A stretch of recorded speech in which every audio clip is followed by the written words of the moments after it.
భారతదేశంలో తిరువన్నామలైలో ఒక కొండ ఉంది. ప్రతి సంవత్సరం లక్షలాది మంది దాని చుట్టూ 14 కిలోమీటర్లు చెప్పుల్లేకుండా నడుస్తారు. మరి ఇది కేవలం ఒక యాత్ర కాదు, అదొక లోతైన ఆధ్యాత్మిక అనుభవం. అసలు ఆ కొండ వెనక ఉన్న రహస్యమేంటి? ఆ నడకకు ఎందుకంత ప్రాముఖ్యత? పదండి, ఈరోజు అరుణాచల గిరి ప్రదక్షిణ వెనక ఉన్న అద్భుతమైన కథను తెలుసుకుందాం. ఈ ప్రశ్న అరుణాచలం యొక్క గుండెలాంటిది. ఎందుకంటే అక్కడి ప్రజలకు ఆ కొండ కేవలం రాళ్ళూ రప్పల గుట్ట కాదు, అది సాక్షాత్తు శివుడి స్వరూపం.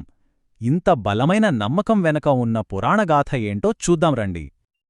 ఈ కొండను అగ్నిపర్వతమని ఎందుకు పిలుస్తారో చెప్పే ఒక అద్భుతమైన పురాణ కథలోకి వెళ్దాం. కథ బ్రహ్మాండం నడిబొడ్డున మొదలవుతుంది. సృష్టికర్త బ్రహ్మ, స్థితికారుడు విష్ణువు. ఇద్దరి మధ్య ఎవరు గొప్ప అనే ఒక వాదన మొదలైంది. వారి గర్వాన్ని అణచడానికి శివుడు ఒక అద్భుత రూపంలో ప్రత్యక్షమయ్యాడు. అదే 3 లోకాలను చీల్చుకుంటూ పైకి లేచిన ఒక అనంతమైన అగ్నిస్తంభం. అప్పుడు శివుడు ఒక సవాలు విసిరాడు. ఈ అగ్నిస్తంభం యొక్క అంతును ఎవరు ముందు చూస్తారో వారే గొత్త. సరే అని విష్ణువు వరాహరూపంలో పాతాళానికి వెళ్లాడు. కాని ఎంత వెళ్లినా అంతు కొనుగొనలేక తన ఓటమిని నిజాయితీగా ఒప్పుకున్నాడు. మరోవైపు బ్రహ్మ హంసగా మారి ఆకాశానికి ఎగిరాడు. శిఖరాన్ని చేరలేక మధ్యలో కనిపించిన ఒక మొగలిపువ్వుతో కుమ్మక్కై తాను గెలిచానని అబద్ధం చెప్పాడు. బ్రహ్మ చెప్పిన అసత్యానికి శివుడు ఆగ్రహించి భూమిపై పూజలకు అనర్హుడవని శపించాడు. అదే సమయంలో విష్ణువు నిజాయితీకి మెచ్చి శాశ్వతమైన పూజలను వరంగా ఇచ్చాడు. ఈ కథ మనకు చెప్పేది ఒక్కటే: దైవత్వం ముందు అహంకారానికి, అసత్యానికి చోటులేదు, నిజాయితీకే ఎప్పుడూ పెద్దపీట. ఆ తర్వాత ఆ బ్రహ్మాండమైన అగ్నిస్తంభం చల్లబడి భూమిపై ఒక కొండగా స్థిరపడింది.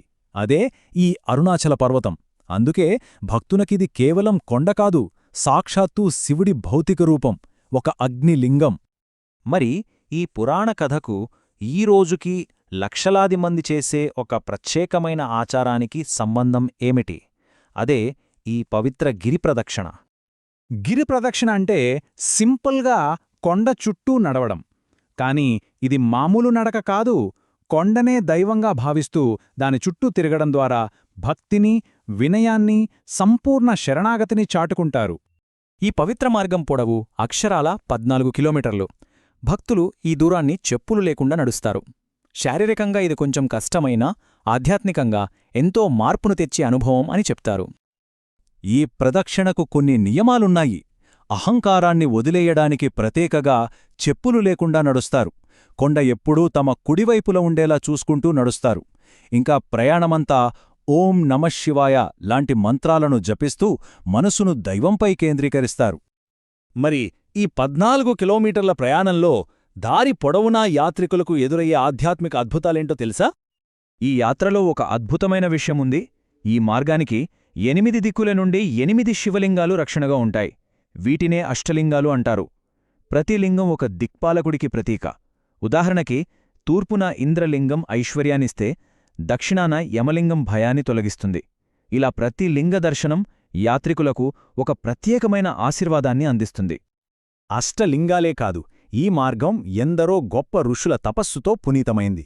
శ్రీరమణ మహర్షి లాంటి మహాత్ములు నివసించి ధ్యానం చేసిన శ్రీరమణ ఆశ్రమం, విరూపాక్ష గుహ, స్కంద ఆశ్రమం లాంటి ప్రదేశాలు నేటికీ లోతైన శాంతిని, ఆధ్యాత్మిక శక్తిని ప్రసరిస్తూ ఉంటాయి. ఈ ప్రదక్షిణ ఎప్పుడైనా చెయ్యొచ్చు, కాని కొన్ని ప్రత్యేక సమయాల్లో దీని శక్తి వేల రెట్లు పెరుగుతుందని నమ్మకం. ఆ సమయాల్లో అరుణాచలం మొత్తం భక్తిసంద్రంగా మారిపోతుంది. ఒక సాధారణ రోజున ప్రదక్షిణ చేస్తే అది ఒక ప్రశాంతమైన, ధ్యానపూర్వక అనుభవం. కాని పౌర్ణమి రాత్రి, అప్పుడు అరుణాచలం రూపురేఖలే మారిపోతాయి.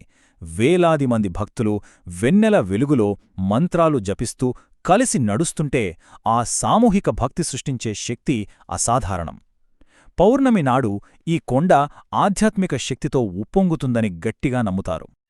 ఇక సంవత్సరంలో ఒక్కసారి వచ్చే కార్తీక దీపం పండుగైతే అత్యంత వైభవంగా జరుగుతోంది.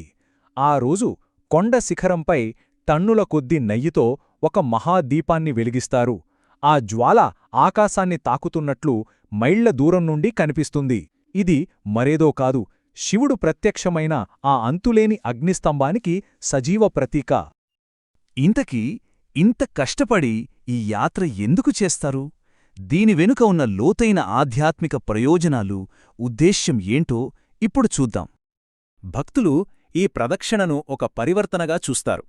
ఇది గత జన్మల కర్మలను ప్రక్షాళన చేస్తుందని, మనసుకు శాంతినిస్తుందని నమ్ముతారు. ఈ నడక శారీరక, మానసిక ఆరోగ్యానికి మేలు చేస్తుంది. కాని వీటన్నింటికీ మించి అంతిమ లక్ష్యం ఒక్కటే — మోక్షం. అంటే జనన మరణ చక్రం నుండి శాశ్వత విముక్తి. ఇక్కడే నివసించిన గొప్ప జ్ఞాని శ్రీ రమణ మహర్షి ఈ కొండ సారాన్ని ఒకే ఒక్క వాక్యంలో చెప్పారు: ఆత్మను తెలుసుకోవడమంటే అరుణాచలాన్ని తెలుసుకోవడమే. ఆయన దృష్టిలో అరుణాచలమనేది బయట ఉన్న కొండ కాదు, మనలో ప్రతి ఒక్కరిలోనూ ఉన్న ఆత్మస్వరూపం. చివరిగా ఇదంతా ఒక ప్రశ్నను మిగులుస్తుంది. చెప్పులు లేకుండా ఒక కొండ చుట్టూ భక్తితో నడవడం అనే ఒక సామాన్యమైన చర్య మన జీవితంలో భక్తి, శరణాగతి అనే ఉన్నతమైన విలువల గురించి ఎంత లోతైన పాఠాలను నేర్పగలదు కదా. ఈ విశ్లేషణను చూసినందుకు ధన్యవాదాలు. ఈ సమాచారం మీకు నచ్చినట్లయితే దయచేసి లైక్ చేయండి, సబ్స్క్రైబ్ చేయండి మరియు మీ స్నేహితులతో పంచుకోండి.